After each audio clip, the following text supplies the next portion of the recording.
Good evening, everyone. This is a tough session. We are competing with all the people with spirits in their hand, with the people on dais with spirit in their heart. So may I request as many of you who want to have a spirited evening can hold spirits and come here for a spirited discussion.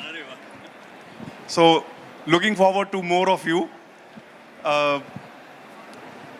just to tell you the power sitting here on the dais, we have close to 20 million square feet in making, which can shape a lot of revenues for the retailers and a lot of social spaces for the society, and some very serious experience on this stage.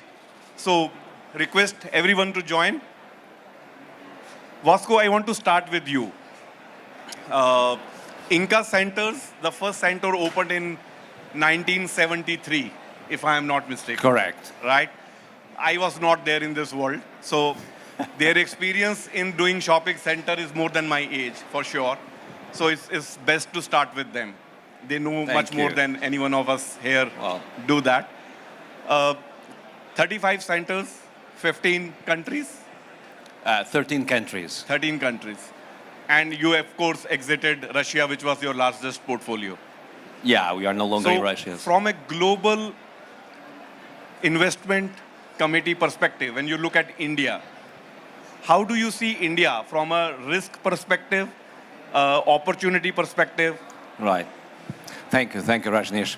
Yes, so as you said, we have 50 years experience.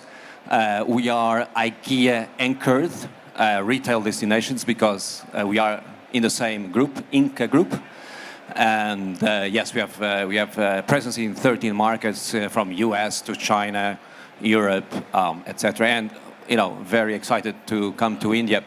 So India is of course a great market. It's a priority market for us, for the Inca Group. The reasons for that, you know them. Is about demographics, young population. Is about the rising middle class. Is also about the fact that the people in India have a passion for shopping, and they love as well socializing. That's the two kind of functions that our shopping centers they also deliver to the communities. And organized retail is growing, so more brands are coming to the market. So there are a lot of reasons why we are coming to this market. And then we have two developments, as you said, in Gurgaon and Noida. But we are looking to the future to grow in this market. We will prioritize brownfield development over greenfield. That's for sure. And considering that we have IKEA, for us, size is critical. The dominance in size is critical. And accessibility as well. We'll look for, we believe that the future will be with less cars and more sustainable mobility. And as we will look into these brownfield opportunities, we will also, really look into the sustainability standards. That's something that for us is critical. So yeah, we are very positive about the market, and we are, as I said, it's a priority market for us, and looking forward to have more opportunities to develop in this market. Thank you, Vasco. Rohan, I want to ask you, Vasco made a very interesting point that they're looking at brownfield and not so much greenfield in terms of development. Now, in your portfolio, you have malls that you have constructed ground up, and you started with some of the partnerships, then you bought them over. And you also have few malls that you acquired, which were already operational, and you were about to get operational. So in your strategy or in your assessment, which is an easier path? Or what are the pros and cons of expanding your portfolio through acquisition or doing greenfield from ground up? Yep. So I think it's a very tricky answer from that way. And I'll probably just give you some context and then we can make our own decision. Development obviously offers you a lot of advantages in controlling the product that you want to offer, curate the mix, also look at different options, because when you're acquiring, you only have those specific options. But with development, you can actually go with a wider net. That being said, especially in India, there is a huge market risk. There's a huge development risk. inflation risk, which you can't really predict, at least nowadays. Acquisitions that way just offer you an easier way to get in and scale, at least. I was just having a chat with Vasco as well that if a firm like ours wants to expand, you can easily acquire an asset for $20, $30 million, club it with some debt for an operational asset, and hit the ground running in about 1 year.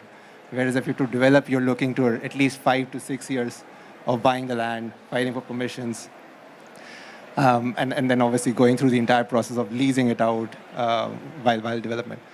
So at least from our learning, we have realized that if you want to scale, you'll definitely need to acquire. We're actually developing one in Delhi as well, and that's taking us some time. So we've realized that how acquisitions can offer more merits, give us higher exposure. And even, I think it depends on the kind of profile that you come from. I would probably say that promoters who are based in India can definitely do development with a lot more ease than someone who has investors sitting of that foreign institutional investors who might have other issues dealing with in this market. So Abhishek, I was thinking of asking you this question later, but he finished his answer on that. So it's important that we have the continuity in the thread. So he said buying is easier as a fund than to develop. Why you think the development business is so regional in India? Why we do not have pan-India developer? And very few. 15, 18 years back, a lot of companies tried, but they really struggled financially and they had to sell their land parcels and they went back to their regional hometown forte. And now we are seeing again few developers trying to be multi-state, but yet we have to see a real pan-India operator who works in, say, 15 states or something. What is that it's making it so difficult? Hi, good evening, everyone. So, very interesting question, Rajneesh, and a few facts. But before the facts, I want to say that real estate development in India needs a very global outlook, but it needs very, very local expertise to construct. Because what you want to deliver is a very international product. But how you will be able to deliver it locally will only happen if you have the local know-how to be able to develop that product in your city. So this is a very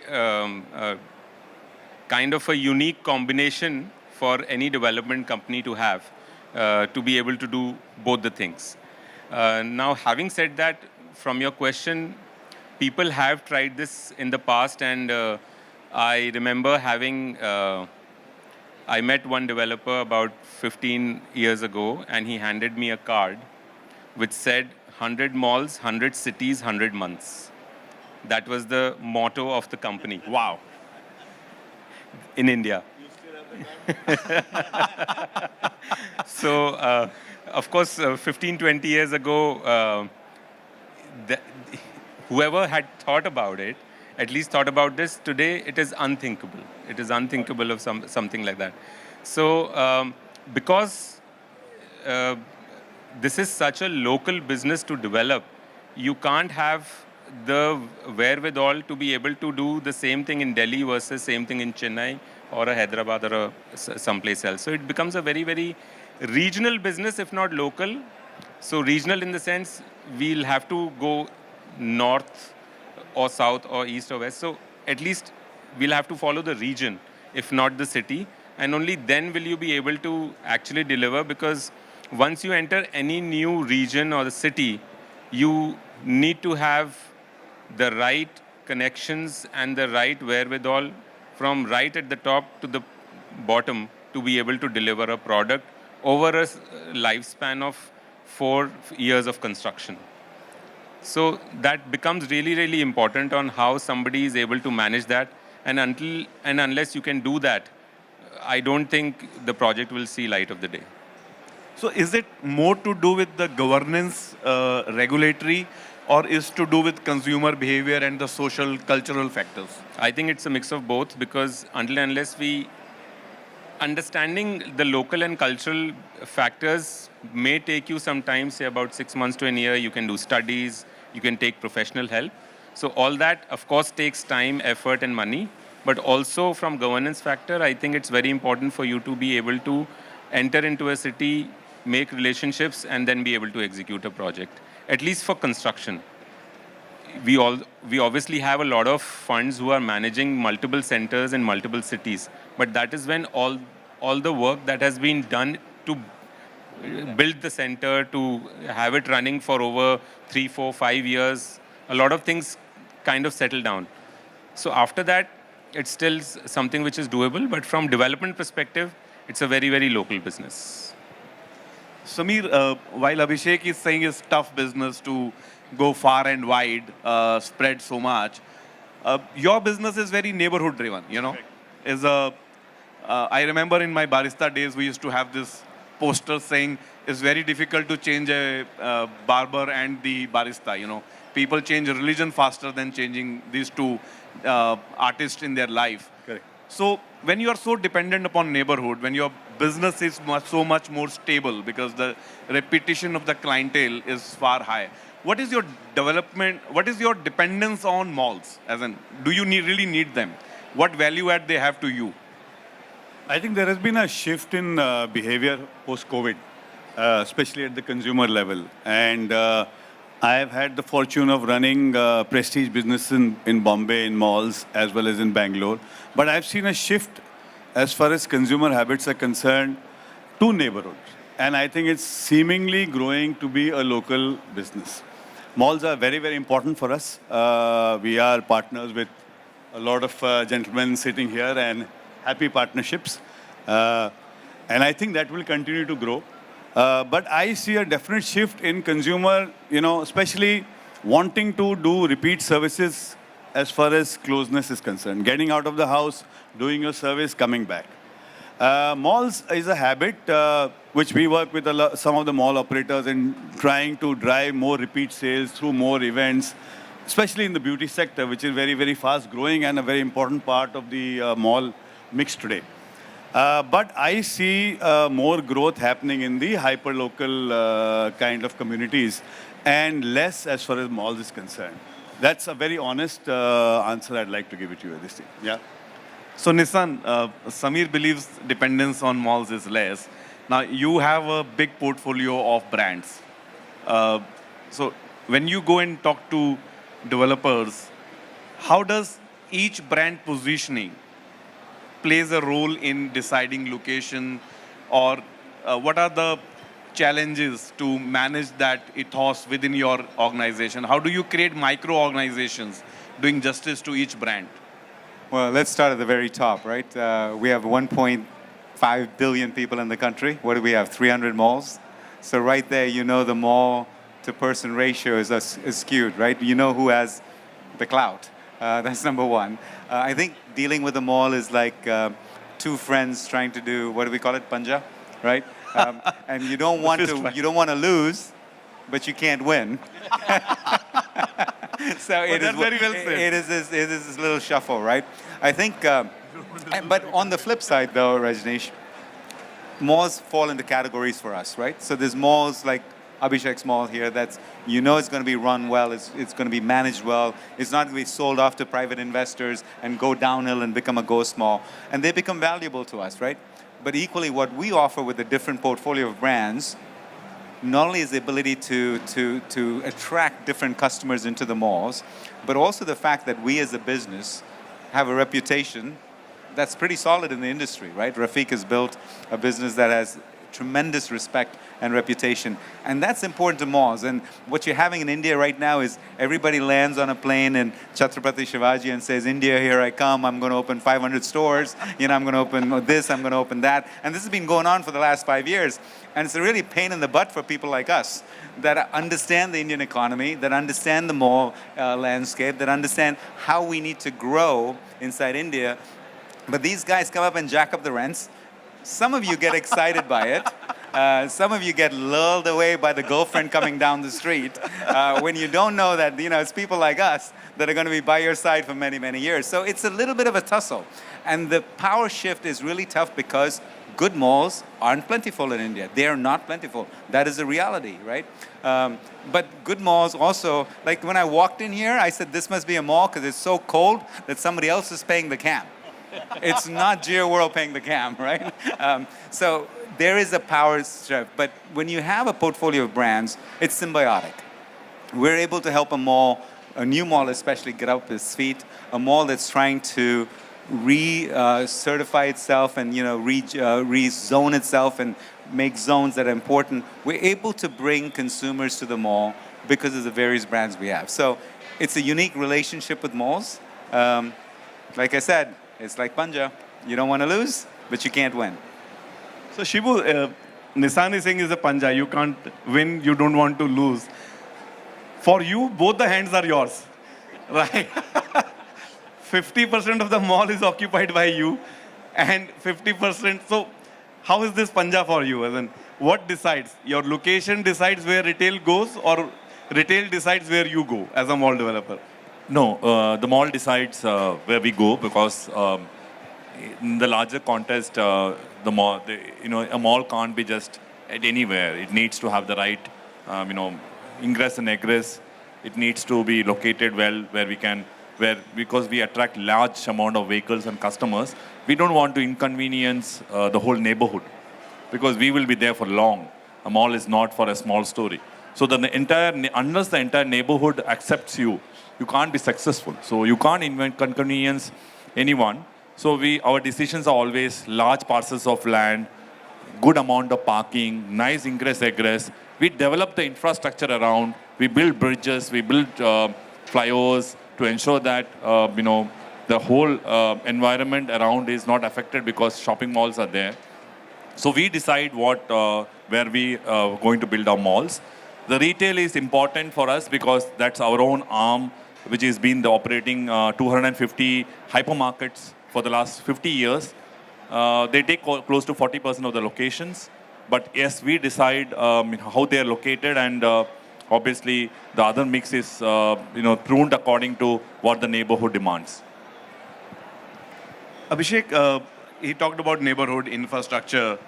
When we see globally some of the developed markets, we clearly see a distinction between malls positioned very differently. You go onto a street where you will find a very tourist-oriented mall with very flashy interiors, very different kind of tenant mix, and at the same time, few kilometers away, you will find a very neighborhood mall positioned for the residents, and the tenant mix changes.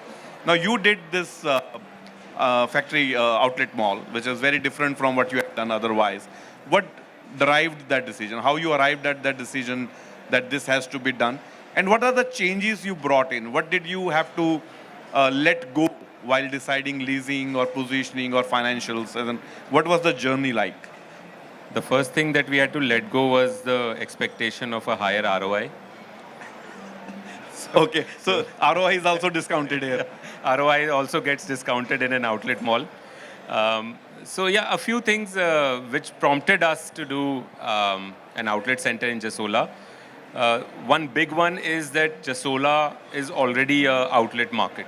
The high street of Jasola is known to have large outlet shops and over decades. So it's a market already set for outlet.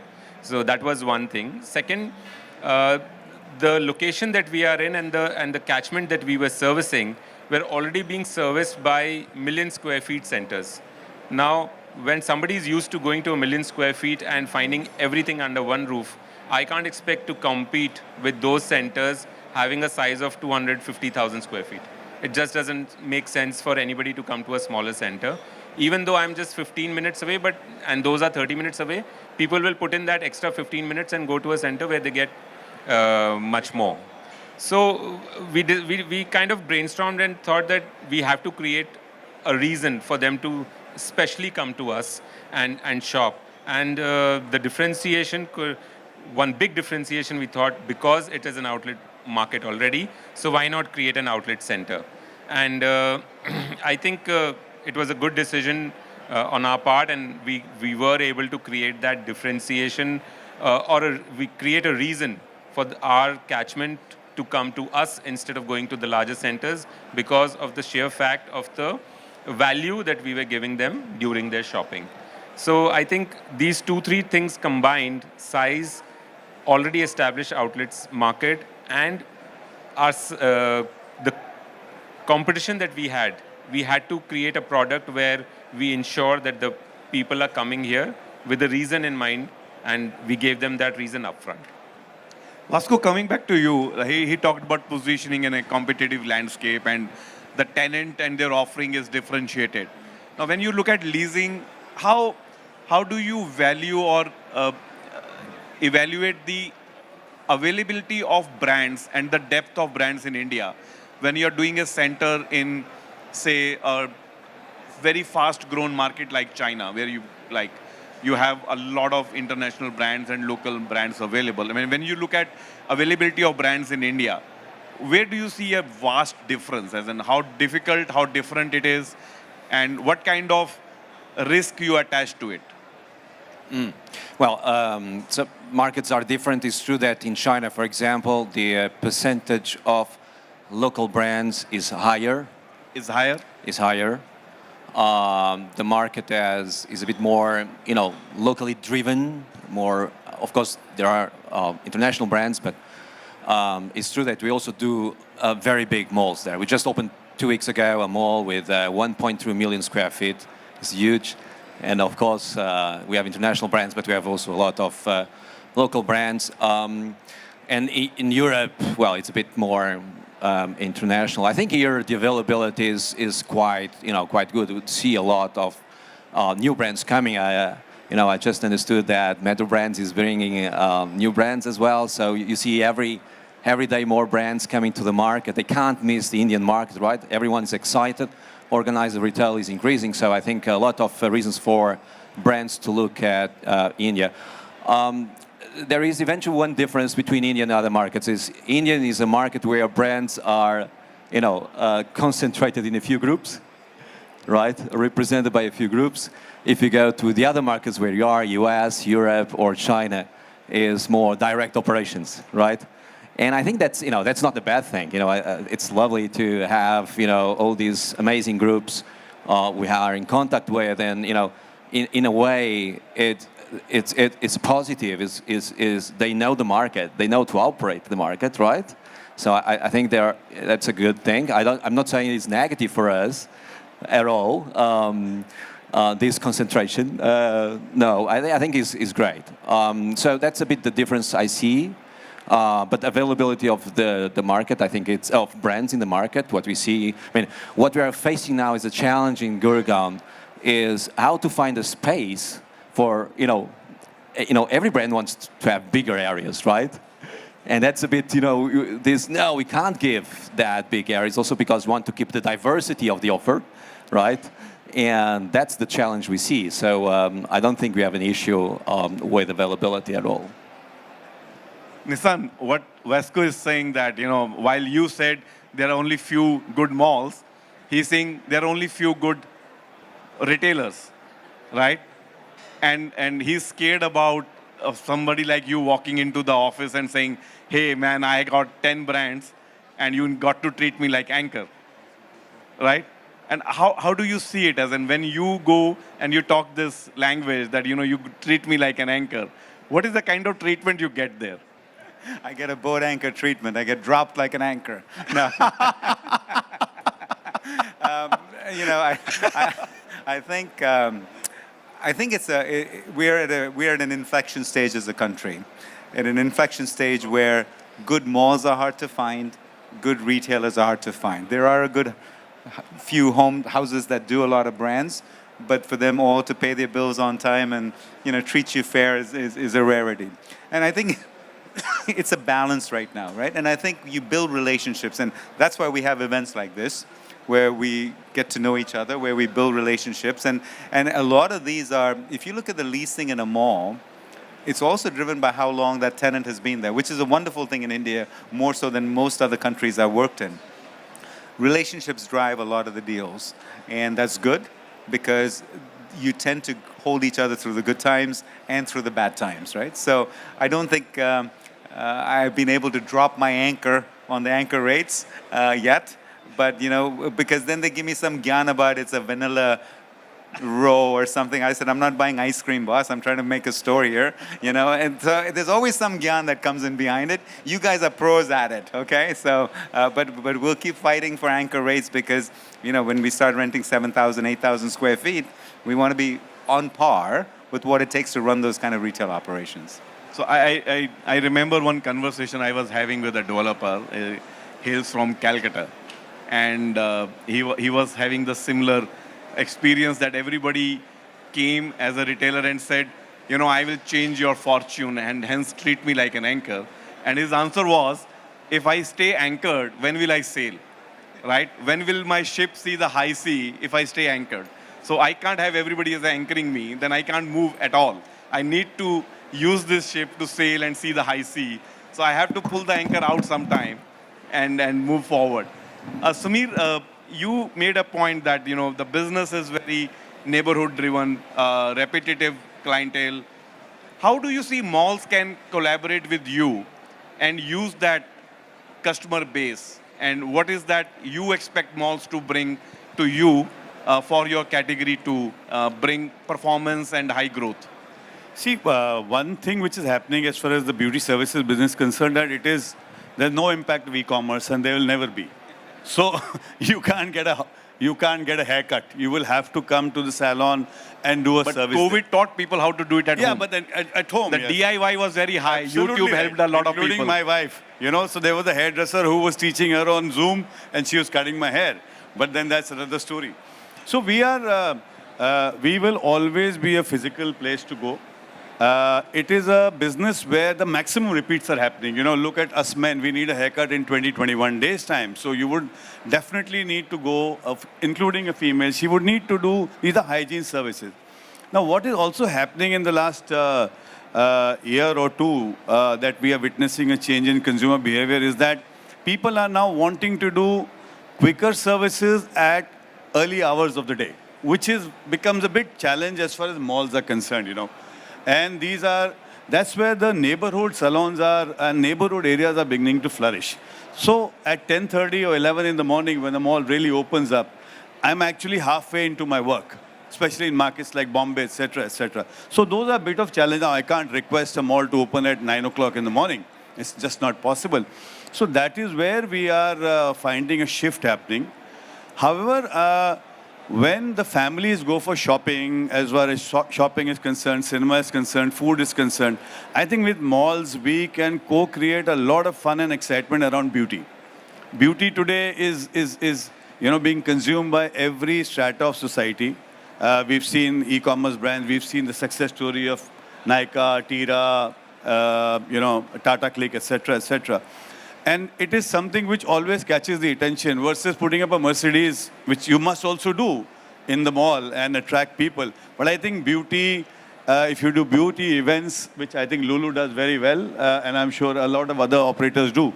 But I think that always catches the eyes of the audience and across visitors, whether it's a teenager or it's an elderly person or it's a young husband-wife coming in, they will always make a beehive to a beauty outlet and buy something or the other. That's very, very evident that we've seen. So I think a lot of activation, fun activation around the year, it is not dependent on any season. Beauty is consumed 12 months a year. Men, women, teenagers, a lot of fun activities can be done. And I'm seeing that as a very, very big change, including what we've seen at Quest recently in Calcutta with a 9,000 square feet of Shoppers Stop Beauty opening up. And they have a full calendar of events. And I'm sure all the other brands also have. So we are actually getting into building a calendar of activities to attract more footfalls from the mall database. That's the kind of stuff which is happening for beauty. And will never be affected by e-commerce. So you will need to come to the barber for sure. That's where. In a manner, e-commerce is getting the artist home now. Well, I think it's making it easy to connect with the hair artists. It is happening. It is happening. I think Urban Clap has been a success and it has changed the industry. Definitely, I have great respect for that company. But off late, there are only certain services that you can do at home. Today, the consumer also wants to go out. She also wants to spend a little longer number of hours outside and just do basic hygiene services. But for fashion services, And when she goes out with friends and family, she's definitely going out to a mall or to a high street. That's a shift.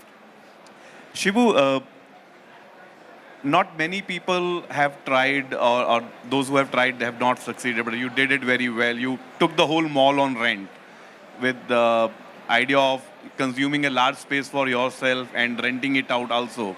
And I think later you bought that mall, if I'm not mistaken.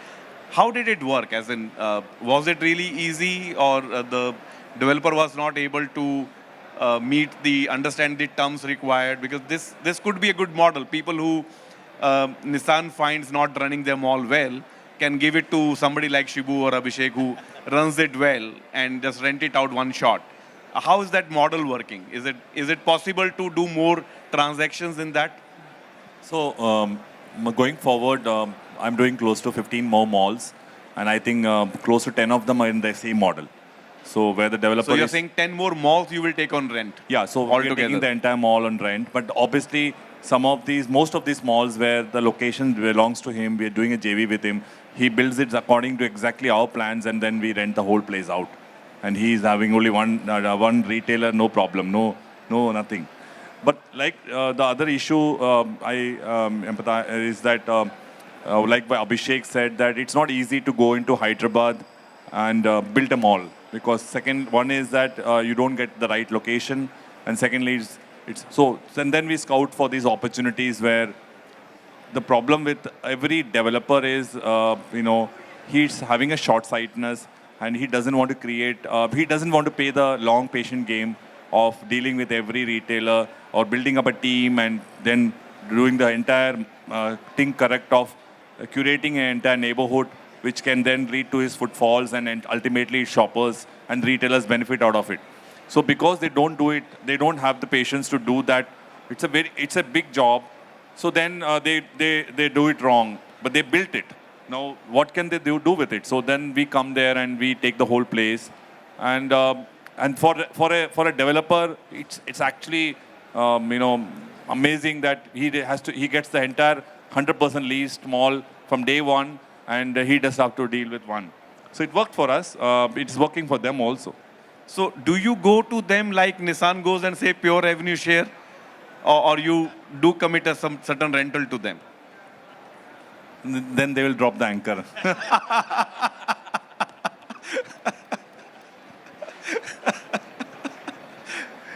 So Rohan, I wanted to understand, being a fund, you always have a timeline to go back to investors, and there's a closure required for a fund to move on and have a fresh investment. That's how the fund industry works. But you're putting money into very long gestation period asset class. You have to have patience to get your approvals, construction, contractors, and then Delhi sometimes get pollution and you can't do any construction for a few months, and the things do add up to your cost. How do you see the financial modeling of the entire, because it's a very capital intensive business. You have to put money for 5-6 years, and then you wait for rental and revenue shares coming in, and then you start recovering money. How is this REIT, and now especially when the micro REITs are allowed, how do you see this financial working out? And do you see a consolidation happening? Do you see a lot of people going to Shibu and saying, take my mall on rent? Or will they come to you and saying, why don't you do REIT jointly? As in, what do you see developing, or both will happen? Yeah, no, I think some consolidation has already happened over the past few years. And thankfully for us as a platform, as we are, we were always structured as an evergreen platform. So there was no pressure of fund life. So you don't have an exit pressure on you? Thankfully. And the idea really was at that point as well that whenever this growth strategy has to be evaluated, REIT could be one of them, but not the only strategy. It could be listing, it could be joint venture strategic investors. So all of those. So when we're doing financial modeling, that really helps us because we don't really have an exit timeline. So we're looking at when will be the best time in terms of scale of the portfolio, in terms of cash flows, when you really can look at a growth strategy, not even monetization strategy. And if we specifically talk about REITs per se, at this point, at least, your sister concern has had a great successful REIT listing in the office side. I still feel in the retail side, the sponsors have a great avenue and an exit opportunity, so to speak. Not quite sure if it's the best investment opportunity for the unit holder currently, because we still have to see how the investment cycle will work out. Unlike offices, which have long-term sticky leases, retail, it does not function like that. So even after a REIT, you still have to have that operational expertise to ensure the unit holders get their due. And we still have to see how some of the REITs which have been recently listed perform over 3 to 5 year periods. So that could be one option. Micro REITs, again, great option for a sponsor. I feel it's similar to a small cap stock. It's great, it might give you good returns, but there's always vacancy risk if for that small, because it's a building which is going to be under 100, 150, 200,000 square feet.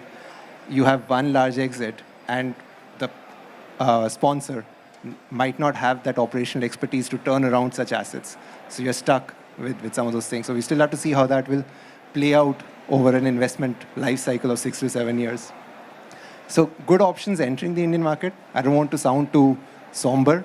Obviously, it's good for the Indian market. There's more capital, more forms of capital available. But I still feel that what you mentioned about consolidation, foreign money coming in, partnering with developers, and we're seeing that happen at various levels, whether it's direct investments into assets, whether it is joint ventures for acquisition of select assets, not a divestment of the entire portfolio, whether it's what Lulu is doing.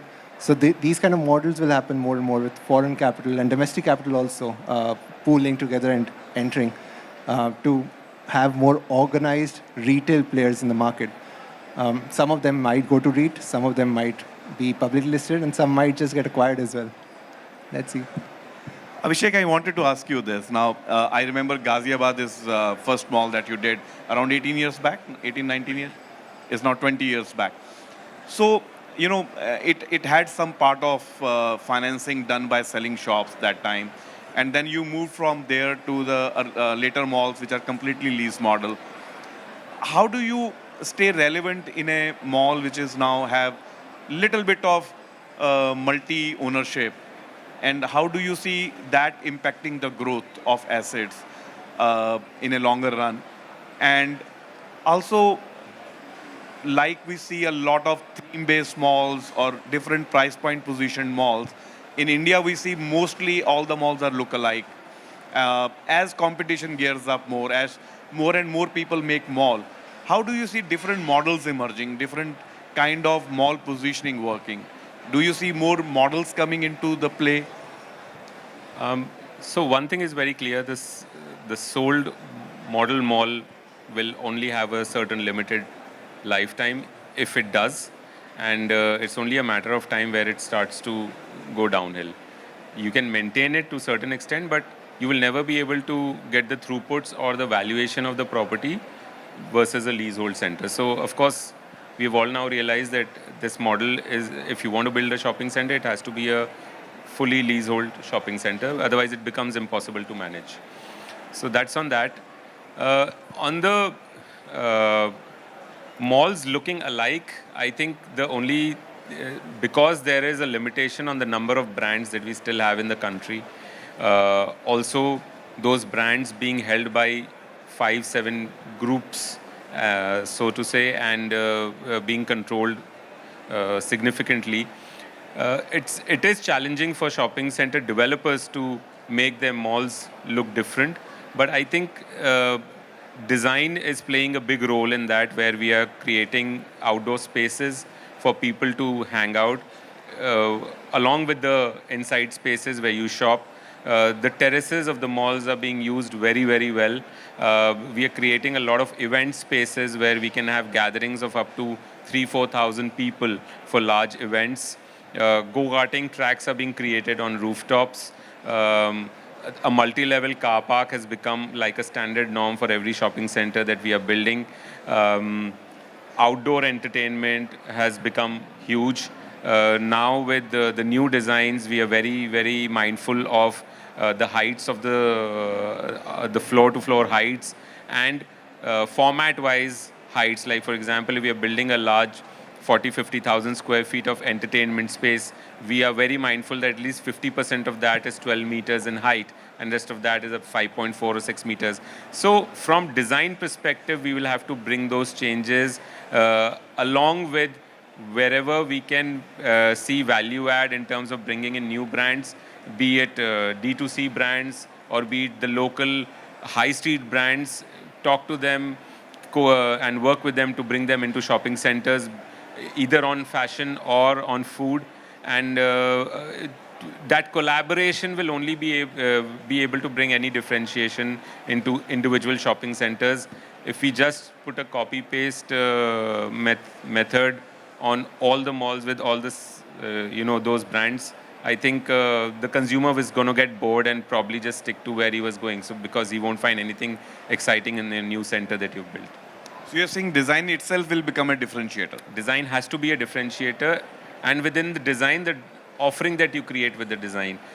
Design does not only mean it has to look nice. Design also means it has to feel nice. And be it indoor or outdoor, the customer has to have that vibe when they walk into your shopping center. Vasco, I think we will be running out of time. So I just want to understand on this design. A lot of European malls, Middle East malls, they're very horizontal, ground plus one, ground, at best they're ground plus two. And the minute you come towards the Southeast Asia, Asian markets, there are 8-level malls, 9-level malls. And I believe what you're designing, or what you designed internationally are very horizontal malls. What you're designing in China or in India or anywhere else will have some bit of verticality. How do you deal with that? How critical it is to, at the time of designing, to bring in certain elements, decisions, to make sure that you're able to feed footfalls throughout the property and the performance is maintained? Absolutely, you're absolutely right. I think Abhishek said about design is not just about looking nice, about the function it plays, right?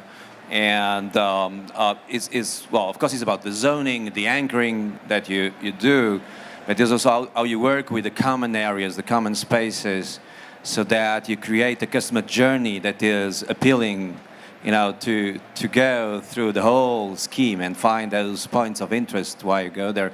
And that's what we're also trying to do in Gurgaon.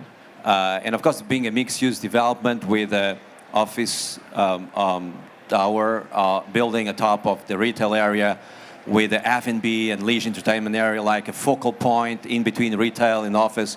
We're trying to create that centrality where the customer journey naturally flowing through the whole building. So design and the functions of what you offer as common areas to be, they are super important, absolutely. It's true that in India is a bit different from Europe, as you say, but we have also a bit of this experience in China, where there are also more of this experience in vertical. But I think that's it needs a very curated mix, in the zoning, with the right anchoring. And I think that's, if you offer a great experience, then the customer will be delighted to go, instead of walking, kilometers back and forward, they just go up and down. But yeah, I think it needs to be taken care by design, absolutely. Yeah. I would like to request any of the audience, if they have any questions to any of the panelists, please may raise your hand.